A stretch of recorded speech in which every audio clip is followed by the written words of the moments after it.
vallée de Kamé, là où s'effectue l'une des plus importantes évacuations d'eau de Mukono, située à environ 25 km de la capitale Kampala. Le principal canal est ici. Il a été inondé après les fortes pluies de samedi.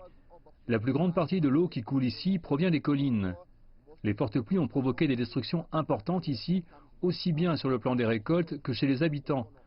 L'un des problèmes les plus importants, c'est la quantité d'eau qui aurait dû être évacuée par le canal. Le canal, à ma droite, n'a été reconstruit que récemment. La route est également neuve. Les habitants pensaient que le canal permettrait d'évacuer l'eau facilement, mais malheureusement, ça n'a pas été le cas. Ce qu'on m'a dit surtout, c'est que l'eau avait atteint l'autre côté. Les deux bords de la route ont été entièrement inondés. L'inquiétude est grande pour ceux qui travaillent dans cette zone spécifique. L'activité principale ici est le lavage de voitures.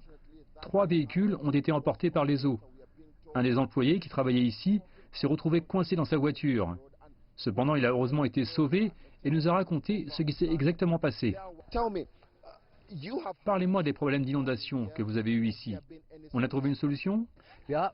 Oui, nous avons eu des problèmes d'inondation, mais aucune solution n'a été trouvée, rien n'a été fait pour nous. Vous m'avez dit que le maire avait promis de régler le problème. Le maire est venu ici quand il cherchait des voitures, il nous a promis qu'il allait nous sauver de tout. Et le pire, c'est qu'il est passé ici hier quand la voiture de patrouille était là, il ne s'est même pas arrêté pour voir ce qui s'était passé. Après s'être rendu là où il devait se rendre, le maire est revenu, mais jamais il ne s'est arrêté pour voir les dégâts. Merci beaucoup, Julius. L'inquiétude est grande ici, pas seulement pour Julius, mais aussi pour tous les habitants. La vallée de Kamé n'est pas le seul lieu à avoir été affecté par les pluies torrentielles. Il pleut depuis plusieurs semaines dans les environs de Kampala, ce qui a provoqué le déplacement de 500 habitants qui sont maintenant sans abri. Plusieurs commerces ont aussi été détruits, ainsi que de petites fermes. La Croix-Rouge ougandaise nous a informé qu'elle avait mis en place des campagnes de sensibilisation sur les effets de ce type d'inondation, les risques de maladies que posent les eaux stagnantes. Les pluies devraient durer encore plusieurs jours.